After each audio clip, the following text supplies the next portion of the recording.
Tuesday. So as always, let's start with, do you guys have any questions on any current transactions? And several of you on here, Cade, Mari, Wilson, Tyler, several of you either are under contract or have offers out. So anybody have any questions? I do. Go ahead, Mari. So the deadline for the seller disclosures was the 9th. And Callie told me that we were still missing some documents.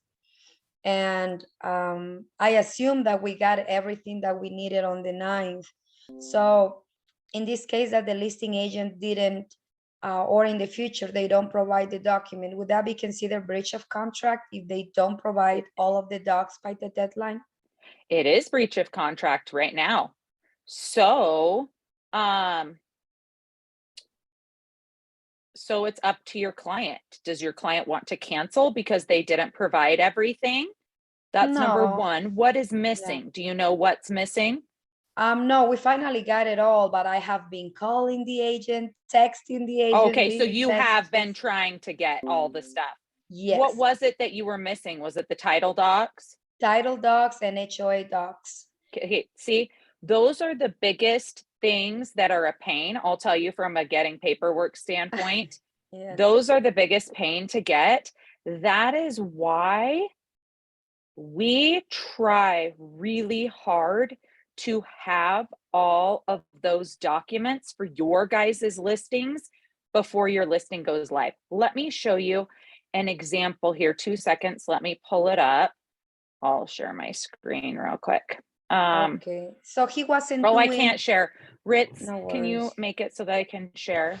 Jen, I got a question. So this is on the agent because pretty much they could have lost this deal because of the listing agent not having everything Yeah, ready if your on his client part. gets those docs, like let's say you got all of them yesterday, and your Yes. client looked them over and was like, you know what? I'm not happy with this. And I want to cancel because they didn't get these to me in time. You could cancel, and I'll show you once. Let me see. Continue. Okay, here we go. All right, so let me show you. Okay. Ritzy Ritz made it so I can share. Okay. Sign in, stupid thing. Okay. Let me show you. I'm going to show you number one.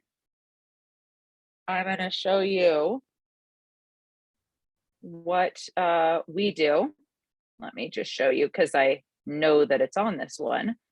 I have access to all the agents' listings at the office, so I can come in and look at them all. So I have a lot to scroll through here.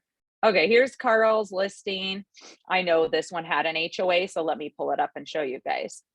Of course, the MLS is taking forever. Okay, so here's Carl's listing. And you'll notice when you scroll down here, it says what? Attached documents.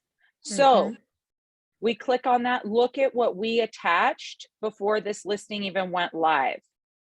Wow. We attached all the HOA documents, the PR, the preliminary title report, and the seller disclosures. So we attach those to the listings before they go live, so that if anybody has a question about, well, will this HOA allow this? Well, what does the title report say? Well, what do the seller disclosures say? It's all on here. So we could have our seller disclosure deadline be the day we go under contract, because they've actually had access to these before they even go under contract. This is twofold. One, it weeds out people who maybe didn't want an HOA and maybe they wanted to be able to park their trailer in their driveway and this HOA doesn't allow that. So it weeds out people who aren't serious. And two, it makes it so that we don't miss that deadline. So we attach these to our listings. Let's see if this one has it attached. Yep. So for Lane, Lane's got it attached. Here we go. Even a pre-listing inspection report. So we attach those documents to the listings for the people we work with. Now, let me show you on the MLS in the REPC. Let me show you. Here we go. So this, Mari, is what your clients are entitled to. Now, you would have to cancel right now and cite seller's default. First of all, section 7 is what tells you everything they're supposed to turn over to you. Let's say it was rented out and they didn't turn over the long-term lease agreement. That's breach of contract. Maybe you didn't even know it was being used as a rental and they didn't turn it over. And then a week before closing, they're like, oh, by the way, the tenant's moving out. And you're going, what? You never turned over a lease agreement to us. Well, they were moving out before it closed. That doesn't matter. Okay, you have to turn this stuff over. Okay, now let me show you down here, default, section 16. If the seller defaults, buyer may elect one of the following remedies. Now note, you have to cancel at the time they default and cite that default. Mari can't wait a week until the appraisal comes in and the appraisal comes in low and they can't get them to negotiate and then cite that they defaulted on seller disclosures. You have to cancel within a reasonable amount of time from when they defaulted. Okay, if the seller defaults, buyer may elect one of the following remedies. Cancel the REPC, and in addition, okay, here's the key part, and in addition to the return of the earnest money deposit, if applicable, buyer may elect to accept from the seller as liquidated damages a sum equal to the earnest money deposit. Okay, so that's telling us if your client's earnest money was $5,000, your client would get their $5,000 back and a sum equal to the earnest money deposit, another $5,000. Okay, so your client, if your client was upset about something about that, they could, or B, maintain the earnest money deposit or deposits in a trust account and sue the seller to enforce the contract. Now, this is if the seller is refusing to close. I've had that happen, you guys, but they just got their earnest money and a sum equal to it. The seller paid them essentially because the seller decided they didn't want to sell. They paid him $10,000. Okay, not a small amount.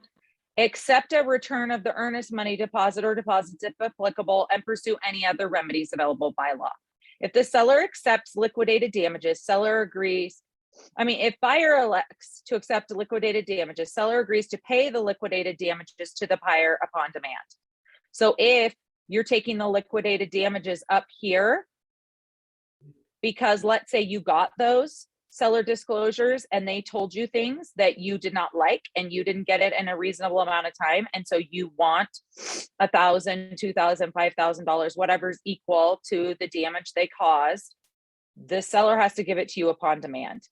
Okay, this would probably most likely why we always mark on mediation that we may at the options go to mediation. We would try to work this out between the two brokers. First of all, we try to work it out between the two agents. If the agent's like heck, my client's giving you $5,000, well, then we're sitting down with both of our brokers because we're canceling because you defaulted and we want this amount of money.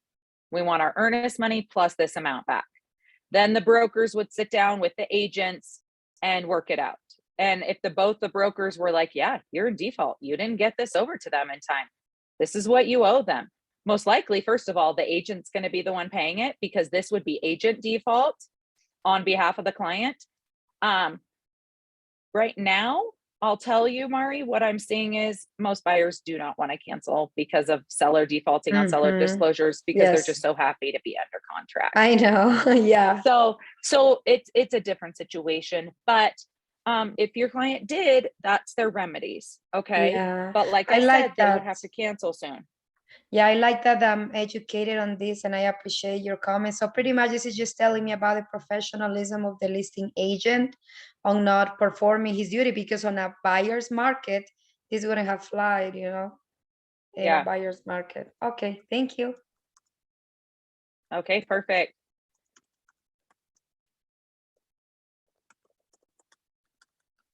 Okay, any other questions? I have one real quick, Jen. Go ahead. I forgot to ask this last night, but on the document receipt, when it says like the final copy of like the contract and like where it says it needs to be faxed, mailed, or hand delivered, what should I put on that? Okay, so you're talking about the transaction document receipt? Yes. Okay, so let's pull it up here. Okay, it PS, electronically delivering is always acceptable. That's kind of like today's version of Okay. hand delivering. Mm-hmm. So it says, okay, so it says that we have to, and Oh, what wait. we, It's what? Mine doesn't look like that. It's on the end of the rep sheet. Then it says document receipt. Oh, because you're talking about the commercial reps. Yeah. Uh-huh. Okay, totally different game. Here we go. Let's go to it. Okay. Oh, Tyler, you guys wrote offer on 2 different commercial deals. Okay, so here is document receipt. State law requires broker to furnish buyer and seller with copies of this contract bearing all signatures. I acknowledge final receipt of copy, blah, blah, blah, blah, blah. Put hand delivered is in essence, you would not do this, Tyler, until it was signed and accepted by both parties. And then you would mark hand delivered. Electronically delivering is in lieu of hand delivered. You would Okay. say the date. So once the seller accepted your client's contract, you would put hand delivered, you'd put the date, you'd put sent and delivered by, and put the name, and then you would send it for both parties to sign, saying both parties now have a signed copy of this document. I have no earthly idea why the commercial REPC requires this when the residential REPC just requires that transaction document receipt at the end of the deal, which we do anyways on a commercial deal. I don't know. It says here state law. So obviously there's some law about commercial deals that both parties have to receive a signed copy. So what you would do is once you receive a signed copy, you would put on there and you'd put the date and you'd put that you delivered it. You would DocuSign it to your client, then have it auto send to your grandma, who's the other agent. What's her first name again? Vicky. Vicky, that's right. You would email it to Vicky and say, Vicky, please have your client sign the document receipt portion of the contract and get a copy back to me. And then she would send it to her client. Now, sometimes selling agents will have their client sign that portion when they sign and accept it. So you might get it might have Vicky's client's signature here when you get it back. And then you add your clients and then we just file it. Okay, so just wait until it's all accepted and everything to. Yes. So this is saying everybody's going to get a copy when it's all the way signed. So then the buyer and the seller both sign. It's kind of ridiculous because you're making them sign twice. It's so dumb. Right. Yeah. Whatever, we'll do it. So once you get an accepted copy, have your buyer sign. Then if she didn't have her seller sign, which you could reach out to her and say, hey, Vicky, would you just have your client sign the document receipt portion when they accept the contract? And then I'll have my buyer sign, and then I'll get you a fully executed copy of the contract. That's how you would say that. Okay, perfect. Yep. Any other questions on current transactions? Okay. Then dun, dun, dun, dun. And if you think of any questions, you can go ahead and ask those. What am I doing here? I don't even know what I'm doing. Okay, I don't think it's on here. Okay, let me find it really quick. And Ritz, you didn't edit my ugly face last week off of the video, haha. Okay, let me see here. I'm opening up our buyer checklist because we're going to go through it every single time. I always want to let you guys ask your questions first though, because sometimes you're like, I'm going to forget if I don't get to ask right away. So I totally get that. Let's see here. I'm just finding where I stuck this sucker on my computer. I think I know where it is. Okay, guys, here we go. Anybody want to lead us through the checklist? Several of you have been having to follow it lately. So does anybody want to point out all the points of this buyer checklist? Come on. Somebody volunteer. Okay, I'll do it. This is the last time. Is your buyer pre-approved with a lender? You've got to call that lender and have the conversations. I think with your client at the same time is the best method before you even start searching. Is your client pre-approved? How much? What's my client's spending limit? Also, before you write an offer, you call the lender again with your client. My client is thinking about offering on such and such property. I'm going to use somebody as an example, Carla Maxfield, on this one. My client wants to offer on Susie Clyde's listing, Eric Smart. Can you run the numbers again for my client at today's interest rate? So my client knows what their payment's going to be. This way, your client has the most up-to-date viewpoint of what their payment's going to look like. You can even do that on a text thread. Put your client and the lender on the text thread. You've already met with the lender and your client. You've gone over the money they have to make a down payment, the money they are going to need for closing costs. Then they find the dream house. Okay. You put the lender and your client on a text thread and you say, Eric Smart, my client is thinking about offering on MLS number, We're going to offer at this price point. What's he going to need for his down payment? What's he going to need for his closing costs on this house? And what's his payment going to look like? Eric can run the numbers and let you know right then and there. And your client might be like, holy crap, interest rates have changed since I started looking 2 months or a month ago. Whoa, I had no idea my payment would go up that much. Nope, don't want to offer on this. Or, great, looks great. That's what I was expecting. Perfect. Okay, let's write the offer. A good lender will run those numbers for you on the spot and give you an idea. Carla, do you think that would have helped you?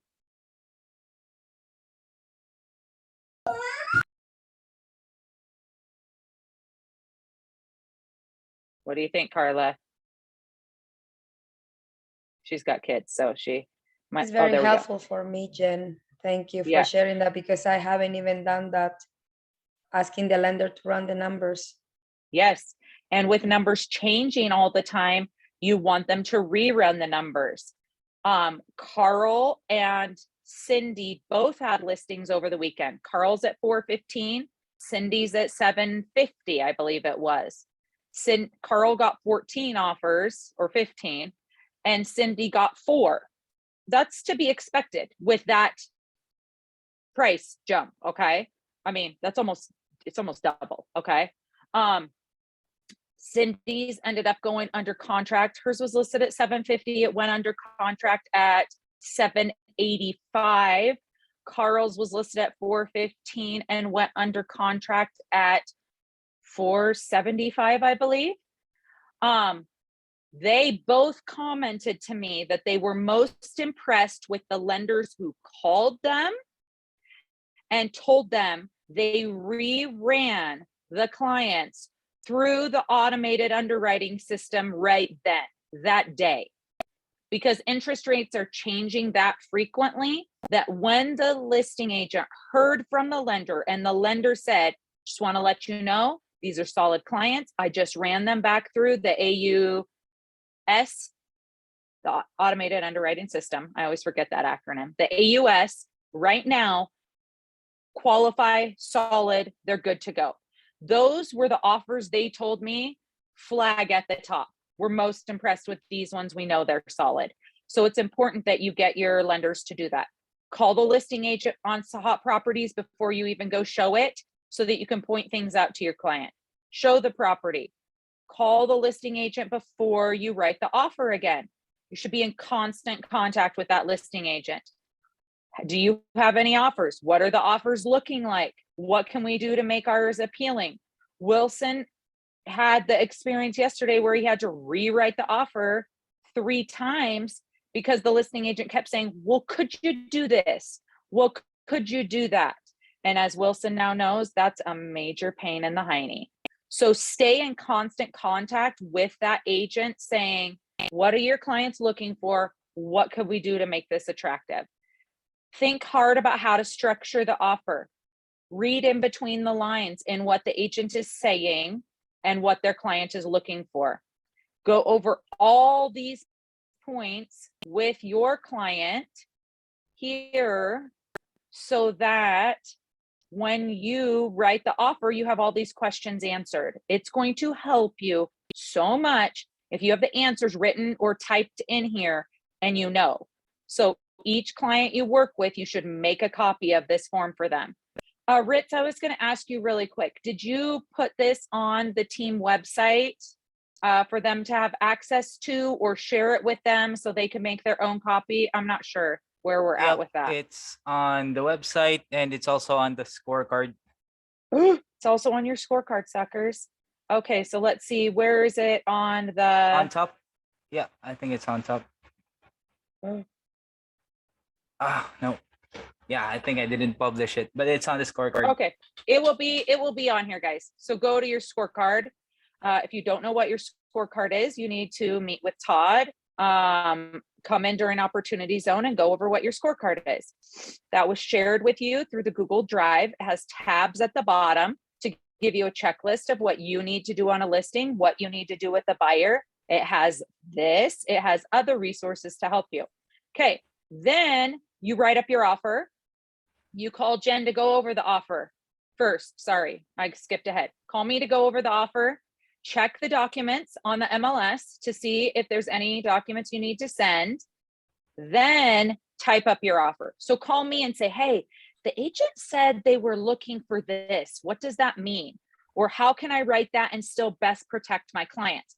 So call me and we can have those conversations before you write the offer. And then I come to you and say, hey, this isn't really protecting your clients. Why don't you write it this way? So if we have a conversation beforehand, then you're not wasting time in writing it and going back and editing it. So write your offer, and there's little links here to videos that show you how to do all this stuff. Write your offer, save your offer on the MLS so you don't have to retype the whole thing, save it, download it or email it directly from the MLS to me. Once your offer is approved, send it to your client in DocuSign. While your client is signing, prepare your email. Use this format. They're going to be so impressed when you have all this filled out. Now, if you don't have closing costs, delete that part. If you don't have FHA or VA, delete that. Now, if it is an FHA and VA offer, and you're not asking for anything, then write none here. Like come in, delete that $sign and write none so that they know you're not asking for any repairs or any termite stuff or any closing costs on that FHA VA addendum. If you do have a home warranty and it's paid by the buyer, then write buyer paid. Show the high points of your offer to the other agent. You're highlighting it here. If you have the inspection scheduled already, then put inspection tentatively. Sorry, I can't spell today. Tentatively scheduled for such and such date and time. Or appraisal will be ordered within 24 hours of going under contract. Highlight all the best points. If you're working with Intercap usually will do $1,000 loan guarantee. You want to put that in bold. See $1,000 loan guarantee.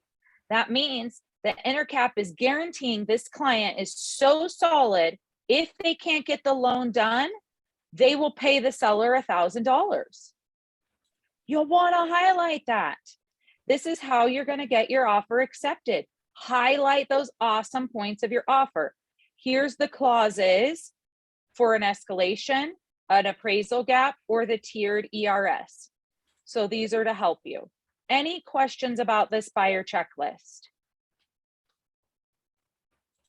I have a question, Jen. Go ahead. When it says closing costs, is that the amount that we are asking the seller to pay, or? Yes. Okay. Yes. Okay. Are you asking them to pay for your closing costs? And if we want to offer to pay closing costs for them, then we can also add that, like buyer to pay this amount on seller's closing costs. Yes. Okay. So if you want the seller to pay for some of the buyer's closing costs, you put the amount there. Okay. Thank So you. yes. Mm-hmm. All right, perfect. Any other questions on this?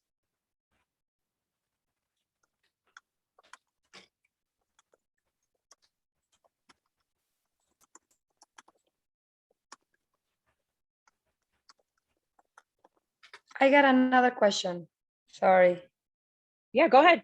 Uh, does anyone in our team use Introland? Because my concern with using Introland, I don't think I've never used it. I usually worked with 1 or 2 lenders.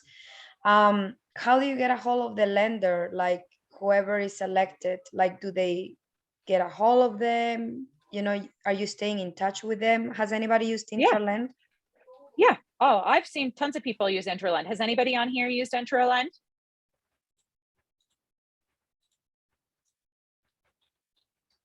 Okay. So what happens? I'll just let you do. Sorry, I'm just clearing something up with one of my workers. No worry, because I know through Mike that they are the ones who select the best rate or something. And then they Yes. have So the what lender happens contact is them. your client enters their information in Intralend's app, Yes. and then they shop rates for them and say, here's your top, I don't know how many they give them, 3, let's just say 3. Here's the top 3 that can Okay. get you the best rate. And then your client gets to decide who they want to work with.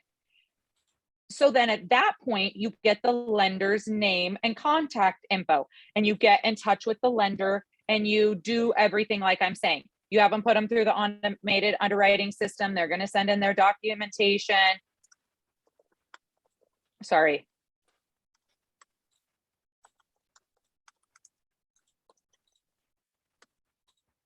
So then you get their contact info. It might be Stephen Eldridge with First Colony. It might be Sheila Trujillo. It might be Eric Smart with Security National.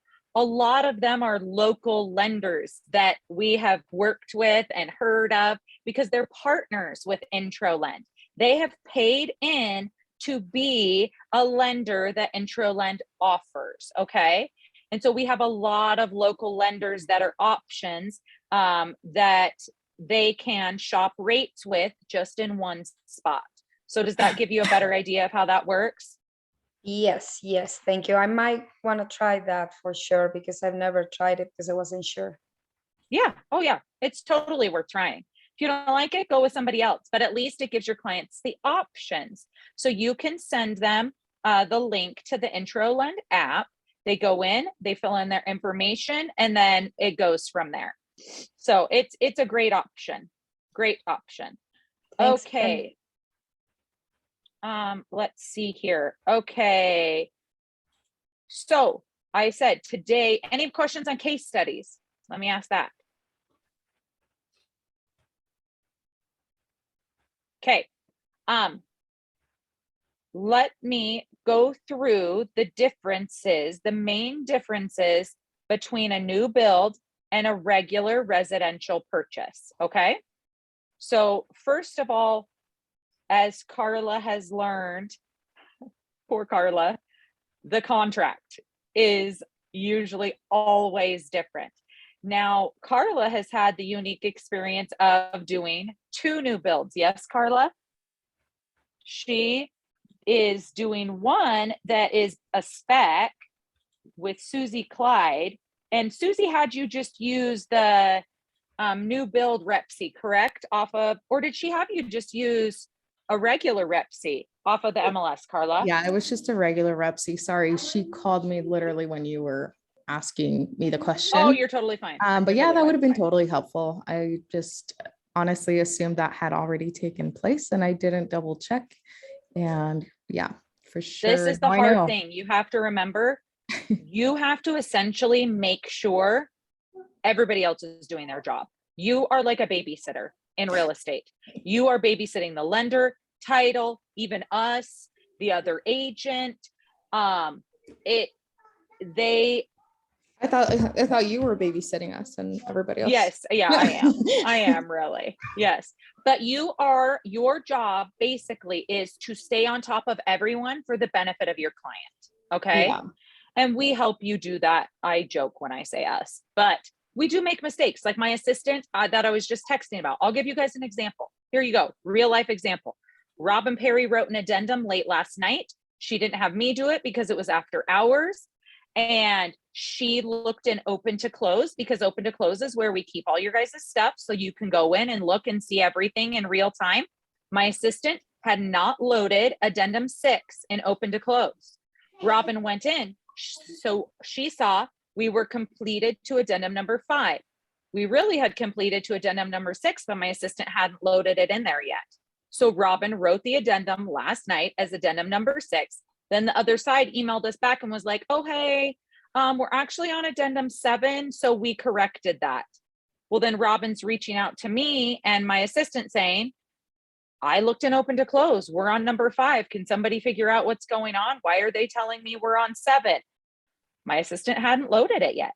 So I sent a text out to all my assistants this morning on a group thread that said, open to close has to be up to date in real time. If you get an addendum, you have to stop everything you're doing and load it in open to close, because the agents have to go in there and know everything is completely accurate at that exact moment. Now that's a lot of pressure on my team, but that's too bad. That's their job. So if an addendum changes a deadline, you need to be able to trust that you can go into open to close and that has updated on your calendar and it's updated in open to close and you can go look at that. Let me show you really quickly, just for your benefit.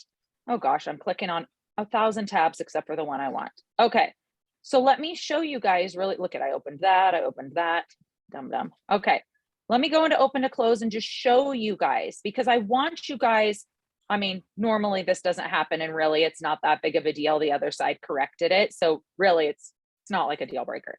Anyhow, let me go into open to close really quickly. Users, see, I can go into your guys' account. So if you ever have problems, you can I can come in and go look at your account. So let's go into Carla's really quick. Fingers crossed yours is updated, huh, Carla? That I'm not about to go in here and see that it's not updated. Pressure's on Callie. This is what your screen would look like. It would have your transaction. You would click on it and it's going to tell you all of your dates for your transaction. You're going to come here and you're going to hit details. It's going to tell you what the MLS number is, what you're under contract for, what the earnest money is there an HOA? Are there closing costs? What does the property include? Is there financing required? What's the commission? So all of that information is on here for you. Then you're going to go to documents and it's going to show you in blue everything that's been loaded. Okay, the black, as you see, I click on it, nothing happens. That's just a placeholder. Everything in blue is what's been loaded. So if I click on this, look at it, just downloaded. Carla could click on it and immediately have a copy of addendum 1 and know what it says. So all of your documents are in here that you can come in and look at. Oh, what did the MLS say about that? Click on it, download it. Oh, that's what it says. So it has everything. The reason I use this as our reference point versus command does not let us put all these contacts in here. Look at, I have Susie's info, I have titles info, I have the lender's info, I have everything in here. Command doesn't let me put that in. Command does not let me put all these details in Command does not let me put this timeline in. All Command is a place for documents for the Market Center to approve your file. So we have all of this in Command, all these documents, but this using open to close lets you know even every single task that's been completed. Okay. So completed tasks, this is everything that Callie has already done for Carla on this file. Carla can come in here and see, send title and lending earnest money receipt. She can know that that task was completed on the 8th. So Carla can come in real time and see everything that's completed, everything that's scheduled. Some of these don't have to go out, and so that's why they haven't been checked off yet. But they're just scheduled to go out. These are unscheduled tasks. Maybe they don't apply to Carla's transaction. Emails, you can see all the emails that have been sent out. So here's all the emails. And then if there were any notes, earnest money has to be released back to title at closing. Buyer wants this taken care of. So if there's any notes that Callie's using to remind herself of things, and Carla can see those. So that's why open to close should be your one hub spot to track everything. Okay. So let me tell you some things that are different on a build. Now, Carla's build is a little different because it's completed. Okay. Now, if you had a build that was starting from, let's say, ground up, or it had started, but the clients backed out and they haven't even broken ground. Let me tell you some of the things that are different between a build and a residential purchase. Number one, on a build, you're going to have a lot of appointments with your client and the builder. You might say, Jen, do I need to be at all those? Like when they're at the design center, picking their countertops. As a new agent, I'm going to tell you 1000% yes. I would even tell more, I would even tell busier agents, yeah, you should be there. Let me tell you about my experience with Edge, sitting in an Edge home right here, right now. Built this house. We went to the design center and we picked all of our stuff out. Now, because I was in real estate myself, at that point in time, I knew that I needed to take pictures of all of my choices. So the tile that I picked for my backsplash, the tile I picked for my shower, the countertop I picked for my master bath, my carpet for my main floor versus my carpet for my basement, my trim, all of these things I took pictures of. Now, why, you might ask? Well, let me tell you. I came to walk through the home one day because when I dropped my kids off at school, I would come by the house to look at it because I was excited, like any builder client. My house was flipped. My garage was supposed to be on the left side of my house and they moved it to the right. Well, you might ask, well, who cares? The left side of our house had a lot more yard in front of it. We were super excited to have this super big, super long driveway because we knew we were going to stay in this house until our kids left the house. And so we were like, sweet, we're going to potentially have 3 drivers at the same time. This driveway is going to give us the option to park all the cars and have lots of space. And we knew we were going to have a trailer. We picked our lot because we wanted a Rambler. We wanted a third car garage, and we wanted an extra driveway. So essentially a 4th car, spot for our trailer. We picked our house and put our house in the spot that we put it for all those reasons. We go to Edge. I went right down to the model home and I'm like, you're framing our house, and our house, well, actually they had poured the foundation and our garage is on the wrong side. They're like, oh, we forgot to tell you, the city said because of where your house sat in comparison to a corner, we had to flip your house. I'm like, okay, that's great, but you didn't tell me that. And I might have said, I want a different lot then, because we picked this lot for those reasons. Anyhow, worked through it with Edge. Then, you guys, I'm a crazy person. I measured our foundation to the property line. We literally had put our house where we had it so that we knew we had enough space to park our trailer on the side of our house. When they flipped our house, that also meant the utility boxes were going to be in front of the driveway where we parked our trailer. It meant we had to back our trailer around the utility boxes and then to the corner of the house. It was going to make it the biggest pain in our heinies. And they moved our house a foot to the right. Okay, you might think a foot, come on, Jen, that's not that big of a deal. It made a big difference when parking a trailer. Okay, I had all these things written down, you guys, so we could go to them and say, our garage was going to be over here. We weren't going to have the boxes in front of it. We were going to have a longer driveway. You moved our house a foot to the right. We ended up getting our $10,000 lot premium back from Edge because they made all those mistakes. If I had not noted all of those things, so pretend I'm the agent. I wasn't really at the time. My mother-in-law was. I wasn't an agent, but I did TC work. If I hadn't have taken notes on all of those things, then I wouldn't have had proof. And so that is why you need to be at every meeting for your clients. I drove one by one day and I'm like, that stone looks similar to the one we picked out, but I don't think that's the stone I picked. I think that has more tan in it and mine had more gray. I pull up my picture. The foreman happened to be at the house. I show it to him. I'm like, this is the stone we picked. This is not what you're putting on the house right now. They had to rip it all off and change it. And we had to wait for the stone to get delivered. I also got a free fireplace because of a mistake they put on our house. So it is your job to take pictures and notes of all of these things for your clients. You are there for your client's benefit. The meetings that you are going to have on a new build are going to be, first of all, meeting with the builder and writing the contract. Now, Carla had an interesting one where the builder, they must be a smaller builder because they sent the contract over and made Carla write it up. That's not normal. It was Bach Homes, I think, Carla. Bach, B-A-C-H, yeah. Edge, Ivory, Symphony, all those, D.R. Horton. The agent, that's the listing agent, is going to write the contract. You're going to go with your client to see the home. Do not ever send them by themselves or you will not get the commission. You always go with them the first time they go to see the home. Always, always, always. And bring your buyer broker with you. I'm telling you right now. You bring it. I'm their agent. Here it is.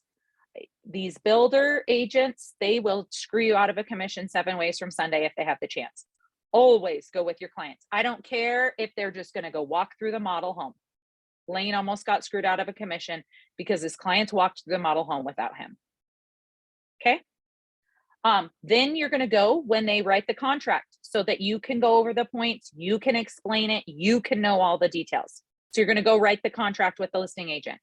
You're then going to go to design center appointments. They may have 1 or 2 of those, depends on the builder. Then the next thing is going to be when the foundation is poured, go with your clients and walk it. Make sure the home is in the correct spot, that like I bumped out 2 feet on the back of my house. We brought tape measures and we measured and made sure that they poured our foundation and bumped out that 2 feet. So you're going to want to check that at foundation pour. Okay.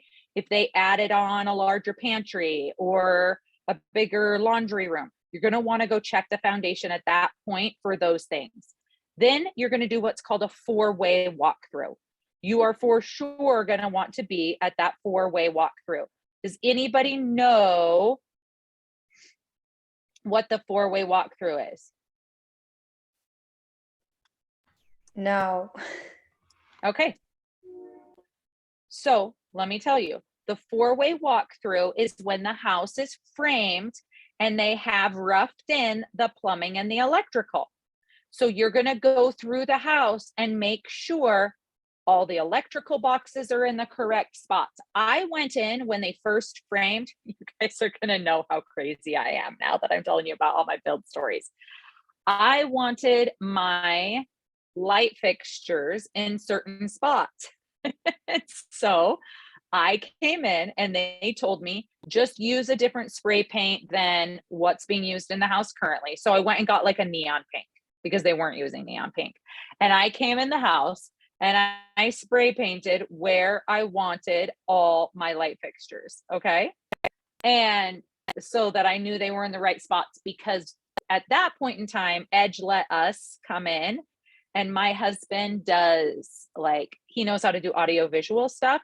My husband, on a weekend, Edge allowed him to come in and run speakers. So we have surround sound in every bedroom and in our family rooms and in our office. Like, we have speakers in the ceilings, so we can turn music on and play it throughout our house. Our doorbell goes through it.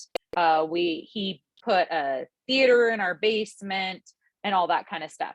So Edge let him come on a weekend. I don't think they let people do it anymore, but we got to do it. Thankfully, saved us thousands and thousands of dollars. So I knew that I wanted my light fixtures to not be in the spots and to be centered off of the speakers and stuff. Anyhow, so when you do that 4-way walkthrough, you're making sure all of those things are in the correct spot. We knew we were going to mount TVs on our walls in our master bedroom and in our family room. So I had measured up 5 feet and marked that I wanted the electrical on the wall and the cable 5 feet up, and not to be at the bottom of the wall, so that then I had cords hanging down the walls. So I thought of all these things ahead of time. Now I'm telling you guys these things. You can know when your clients do new builds. These are the types of things you want to think about for them. Are you guys going to be mounting your TVs? Well, then why don't we have them put your electrical up? Go in the house and mark that before they rough in the electrical. So these are the types of things your clients are going to love you for, because who loves the cords hanging down the wall? No wife ever. So those are the kinds of things you can help them think about when they're doing a new build.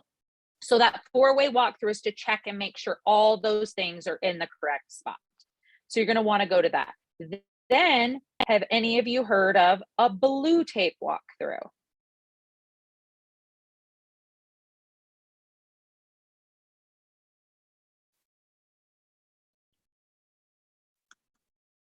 Nobody? Okay, blue tape walkthrough.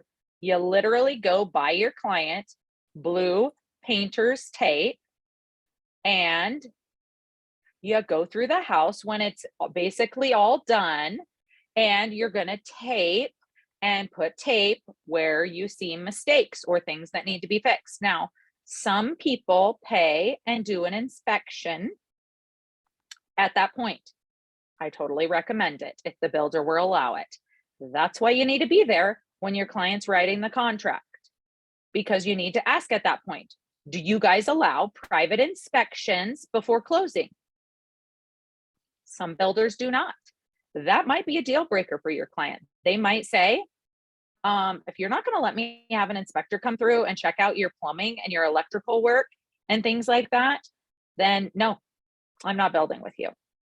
So ask that when you're writing the contract. Will you allow private inspections prior to closing?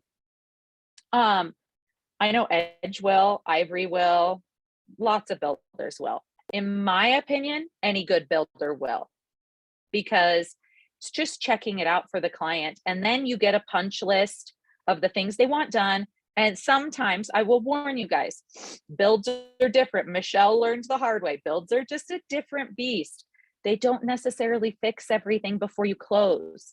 If they can get a certificate of occupancy and there's still a few things that need to be fixed, like caulking around a window or painting of some trim or one tiny piece of countertop, they can usually get a certificate of occupancy with those things missing. They're not going to fix them before closing, because they're giving your client a 1-year builder home warranty. 99% of the time, they will come in and they will fix those things and send their subcontractors in while your client's living there. So I would say try to push to have as many done as possible before your client closes. But most of the contracts say that if you get a certificate of occupancy, that is deemed substantially complete, and your client has a certain amount of days to close from when they get that. So you're going to want to be aware of that. I think with Edge, it's 5 days. You have 5 business days from substantial completion to close.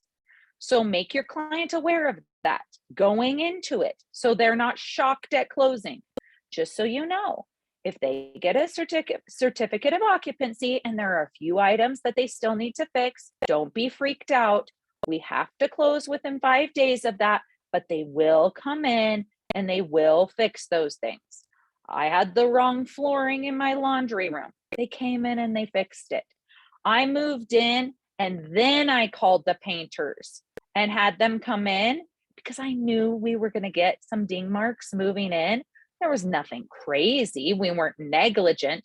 But then I called because of the home warranty and because of the spots that I had found during the blue tape walkthrough. And I said, hey, can you send the painters out through Edge's home warranty system? You fill paper out online. Most of them have an online form.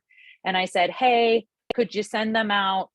I need the spots touched up. Yep. And the painters reached out to me. They scheduled an appointment. They came out to the house and they touched up my paint. I think we had like a vent fan that didn't work. The electrician came out, fixed it. You know, you'll find little things. That's why if you're not going to do a professional inspection, what I recommend when you do the blue tape walkthrough are several things. Number 1, go in the house and turn on every single faucet in the house and let them run for a good 5 to 10 minutes. Then turn them off, check how everything is draining, and check under sinks to see if you see any small leaks. You can do that as an agent for free. Turn on every single light in the house. Does every single light work? Okay, check. Turn on the stove and turn on all the burners. Do they all work? Run the dishwasher. Okay, check and see if all these things work.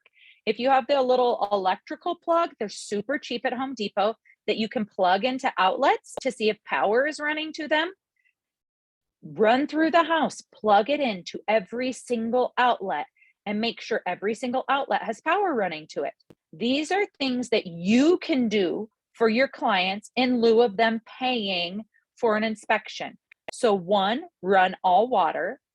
2, turn on every light. 3, turn on stove and dishwasher. 5, check every outlet and make sure there's electricity to it. And 6, flush every toilet. So you guys can do those things and make sure for your client that things are good. So those are things you guys can do, and your clients are going to be like, whoa, you're awesome. Like, I wouldn't have thought to do that. Be like, no problem. Glad to help you out. These are the things that are going to show your client why they needed an agent to represent them on a build.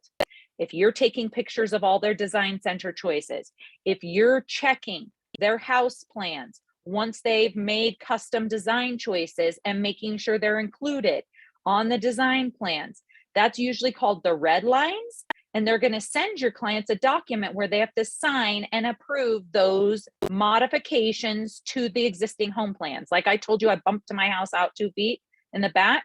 They sent me, my house had to go back because I had a base plan of Georgia. They had to go to the architect at Edge. The architect bumped it out 2 feet. I bumped my ceiling up in my great room. It's called a cathedral when you bump it up so that it's a vaulted ceiling on a rambler. They had to send me those plans and I had to sign off on it. As the agent, look at those emails, check those, make sure they did all those things. Then you're going to go to that 4-way walkthrough. You're going to make sure everything's done. You're going to take photos of everything. Because I'm a crazy person and I knew where I was hanging things in my house, I took pictures and measured where the studs were on the walls to mount my TV. So go with your client before they put the drywall up and say, hey, you know you're going to mount a TV here? Let's measure from the corner of the room to the studs. And let's write that down for you. Keep that in your phone as a note. I did it for my TVs. And then I knew I was going to hang my own cabinetry in my laundry room. So I measured the studs in there. And then I knew I was going to hang a big family picture above my stairwell. So I measured the studs there so that I could hang the big, huge, like I have a huge, like it's probably like a 4-foot family picture. Okay. So I knew I was going to need to put it into a stud. Do those types of extra things for your clients, and they're going to be like, oh my gosh, we never would have thought of this stuff. You've been so helpful. We couldn't have done this without you. Then when you close, you send them a link to your Google review and they write you a review that says, I could never have done this without Mari or Carla or Kate or Tyler or Wilson. They helped me with inspection items. They made sure my design choices were implemented. They helped me every step of the way. So these are the things that are different on a build that you're going to need to watch for. Okay. Do you guys feel like it would be helpful if I create a list for you guys of these things? Yes. Mari, I knew you were Please. going to say it. Okay. Ritz, remind me if I don't get it done this week. Let me add it to my list. Let me see. Yeah. New Jen, build. you just blew my mind, Jen. It's just so many things like you would think it's so obvious, but until I hear them, like, why didn't I think of that?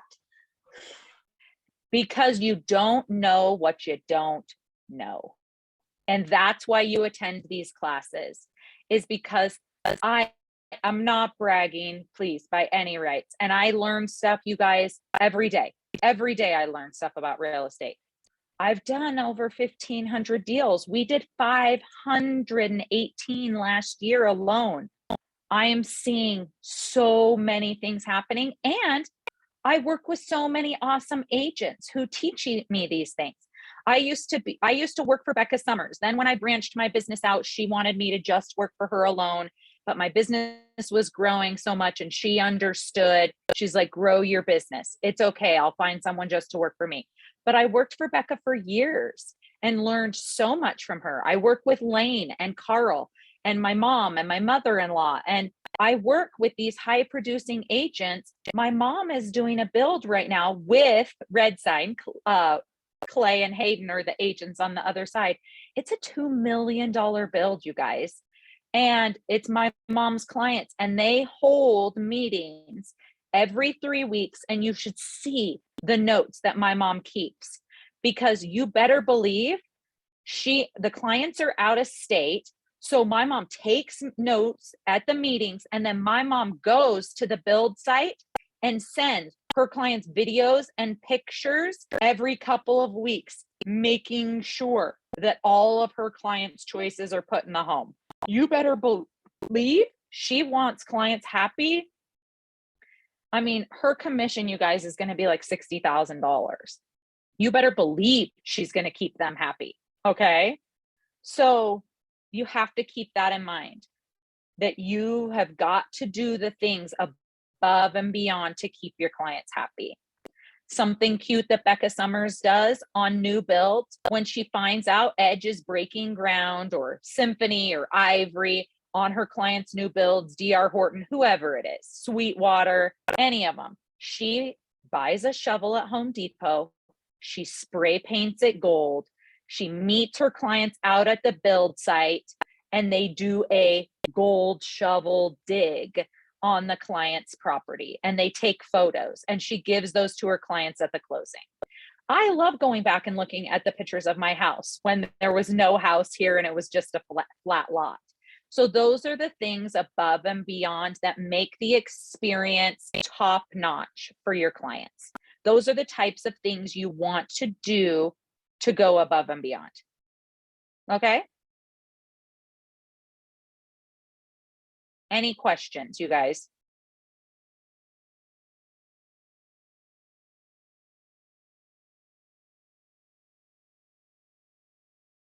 Any questions? Awesome tips, Jen. Okay, then that's Thank it for you, today. Jen. We're good. Yeah. Hop in on Okay. team meeting if you can't go to the office today. Thanks. Yep, it's going to be a good one. So hop on and join that. I put it on my computer and listen too. I get other work done, but listen at the same time. So thanks, you guys. We'll have Ritz label this one new build so that if you want to go back and rewatch this, and I'll type up a checklist for you guys this week. All right. Have a great week, guys. Reach out if you have questions, and I'll see you on Thursday when we'll go over more transaction stuff. Thank you, Jen. Thank And you. Bye. Hey guys.